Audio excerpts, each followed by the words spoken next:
Hello everyone, good morning. दोस्तों नमस्कार और स्टडी विद ज्ञान प्रकाश में आप सभी का हार्दिक स्वागत है। आज 26 अगस्त है। यूपी टीजीटी 2026 का नया विज्ञापन। पदों की संख्या बहुत ही शानदार है, लगभग 17,000 के आसपास पद हैं। लेकिन दोस्तों इसमें जो टीटी का पेंच लगा है, इसकी वजह से विज्ञापन आने में विलम्ब होगा। क्यों? क्योंकि बहुत सारे एस्पिरेंट पिछली बार जब एलटी ग्रेड का विज्ञापन जारी हुआ तो उसमें क्योंकि टीईटी नहीं मांगा गया था, तो बहुत सारे एस्पिरेंट पहुंच गए और उन्होंने कहा कि क्योंकि एलटी ग्रेड वाले जो होते हैं ये कक्षा 6 से लेकर 10 तक पढ़ाते हैं, तो 6 से 8 तक के लिए टीईटी का सेकेंड पेपर लगना बहुत ज़रूरी है। अगर यहाँ पर शिक्षा सेवा चयन आयोग जो कि आयोजित करेगा यूपी टीजीटी के लिए भर्ती प्रक्रिया को, तो अगर ये इन अड़चनों से बचना चाहता है तो सिंपली जो नोटिफिकेशन आएगा उसमें टीईटी रहेगा, या फिर जैसा कि यूपीपीएससी ने बाद में एक क्लियरेंस नोटिस जारी किया था कि हम जो लोग चयनित होंगे उनसे केवल 9वीं 10वीं के लिए ही शिक्षण कार्य करवाएंगे, तो इस प्रकार से एक नोटिस भी जारी कर सकता है। लेकिन दोस्तों ज़्यादा संभावना इस बात की है क्योंकि यूपी टीजीटी में जितने भी लोग चयनित होते हैं वो लोग कक्षा 6 से लेकर 10 तक का शिक्षण कार्य देखते हैं। लग रहा है यहाँ पर कि टीईटी लागू हो जाएगी। हालांकि कल जो बैठक हुई है उसमें इस बात पर अभी तक कोई निर्णय हो नहीं पाया है, लेकिन यूपी टीजीटी में थोड़ा सा इंतजार को करना पड़ेगा और संभावना बन रही है कि इसमें टीईटी सेकेंड पेपर पास करना कंपलसरी हो सकता है, संभावना है। और इस बात की भी संभावना है कि जैसे कि यूपीपीएससी ने एक नोटिस दे दिया था कि हम इनसे केवल जो यूपी टीजीटी में जो एस्पिरेंट चुने जाएंगे उनसे केवल 9वीं 10वीं की ही शिक्षण कार्य करवाएंगे, तो इस प्रकार की नोटिस जारी कर सकता है, लेकिन इसकी संभावना सबसे लेस है। ज़्यादातर संभावना इस बात पर है कि टीईटी लागू होगा। और रही बात दोस्तों यूपी टीईटी 2026 का परिणाम कब तक आ रहा है, तो अभी इस पर भी कोई फाइनल डिसीजन नहीं हुआ है, लेकिन संभावना है कि विद इन वीक इसी सप्ताह में आपको यूपी टीईटी का रिजल्ट देखने को मिल सकता है। वहीं पर सबसे पहले अब शिक्षा सेवा चयन आयोग आपको जो हाई स्कूल और इंटरमीडिएट में प्रिंसिपल के पदों के लिए जो विज्ञापन जारी करना था, तो इसका अध्याचन भी मिल चुका है। और साथ ही साथ इस पर जो थोड़ा सा एक समकक्षता वाला मैटर चल रहा है, इसमें समकक्षता विवाद वाला, तो इसको भी क्लियर होगा।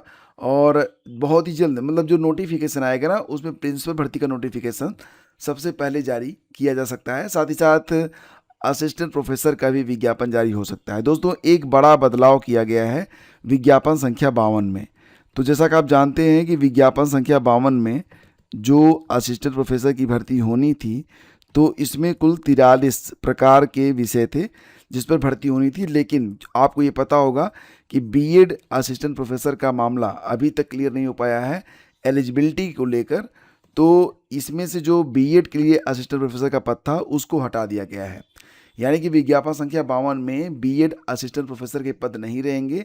बीएड असिस्टेंट प्रोफेसर का जो विज्ञापन होगा ये बाद में जारी होगा जब कोर्ट की ओर से डिसीजन आ जाएगा।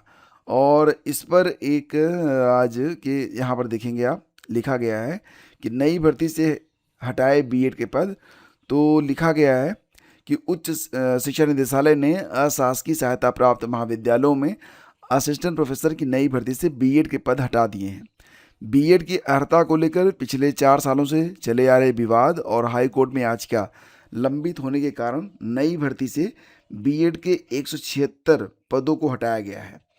तो कुल मिला के जो 2107 पदों का अध्याचन विज्ञापन संख्या 52 के अंतर्गत प्राप्त हुआ था, तो उसमें से 176 पदों को घटाकर यानी कि केवल 42 विषयों में फिलहाल विज्ञापन जारी किया जाएगा। तो 2 विज्ञापन पहले आएंगे, विज्ञापन संख्या 52 असिस्टेंट प्रोफेसर का और प्रिंसिपल का। इसके बाद पीजीटी में भी कोई विवाद है नहीं, तो पीजीटी का भी जो आपका मतलब विज्ञापन है ये जल्द ही जारी कर दिया जाएगा। बिफोर टीजीटी पीजीटी का जो विज्ञापन है ये देखने को आपको मिलेगा।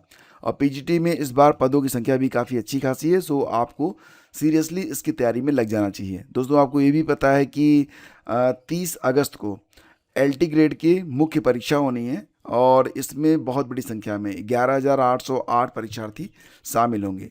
पहली पाली 9:30 से 11:30 बजे तक, दूसरी पाली 2:30 से 5:30 बजे तक होगी। और यहाँ पर एक व्यवस्था और भी लागू की गई है कि इस बार पाली में मतलब जो मजिस्ट्रेट होंगे उनकी मतलब एक पाली में ही वो ड्यूटी देंगे, दूसरी पाली में दूसरे मजिस्ट्रेट को लगाया जाएगा। तो कुल 15 विषयों की परीक्षाएं आयोजित की जाएंगी और जिला प्रशासन ने परीक्षा को शांतिपूर्ण, निष्पक्ष और पारदर्शी ढंग से कराने के लिए सभी आवश्यक व्यवस्थाएं सुनिश्चित करने के निर्देश दिए हैं। सो बिल्कुल आप लोग तैयार रहिए और जो भी लोग इस परीक्षा में शामिल हो रहे हैं सभी को बेस्ट ऑफ लक। आगे बढ़ते हैं और यहाँ पर देखिए 1.25 महीने में 5,000 को नौकरी देगा यूपीपीएससी। तो दोस्तों यहाँ पर ना एक अच्छा खासा टाइम टेबल यूपीपीएससी के द्वारा जारी किया गया है कि एलटी ग्रेड में, जैसा कि आप जानते हैं कि एलटी ग्रेड में फ़िलहाल अब मुख्य परीक्षा होगी और मुख्य परीक्षा के बाद इसका चयन परिणाम जारी होगा और अंतिम रूप से जो लोग इस लिस्ट में रहेंगे उनको नियुक्ति मिल जाएगी। तो कहा जा रहा है कि बहुत ही जल्द, यानी कि 1.25 महीने के अंदर अंदर 5,000 लोगों को नौकरी यूपीपीएससी के थ्रू मिल जाएगी। दोस्तों अगर देखा जाए तो उत्तर प्रदेश लोक सेवा आयोग आने वाले 1.5 महीनों में 5,000 से अधिक बेरोजगारों को नौकरी देने वाला है। मुख्य सचिव की अध्यक्षता में 17 अगस्त को लखनऊ में हुई बैठक में लोक सेवा आयोग के अधिकारियों ने आगामी कार्य योजना की जानकारी दी है। क्या है इनकी कार्य योजना, देख लेते हैं। तो 30 सितंबर तक एलटी ग्रेड, मतलब जितने भी यहाँ पर रिजल्ट हैं एलटी ग्रेड, वो सारे परिणाम 30 सितंबर तक जारी कर दिए जाएंगे। ठीक है, उसमें भी अगर देखेंगे आप तो कॉमर्स यानी कि वाणिज्य विषय के 58 पदों और संस्कृत के 188 पदों का परिणाम 30 अगस्त तक आ जाएगा। विज्ञान और गृह विज्ञान के 1791 गणित के 1240 पदों का परिणाम 15 सितंबर तक, जीव विज्ञान के 924 पदों का परिणाम 25 सितंबर तक, जबकि हिंदी के 716 कुल 4,917 पदों का अंतिम परिणाम 30 सितंबर तक घोषित हो जाएगा। प्राविधिक शिक्षा अध्यापन सेवा परीक्षा 2025 के तहत राजकीय पॉलिटेक्निक में प्रधानाचार्य के 21 पदों का परिणाम 7 सितंबर तक जारी होगा और पीसीएस 2025 की मुख्य परीक्षा का परिणाम 8 अक्टूबर तक जारी कर दिया जाएगा। 814 पदों के लिए 29 मार्च से 1 अप्रैल तक हुई मुख्य परीक्षा में 11,403 अभ्यर्थी सम्मिलित हुए थे। राजकीय में 28 विषयों में असिस्टेंट प्रोफेसर के 1253 पदों पर चयन दिसंबर तक पूरा किया जाएगा।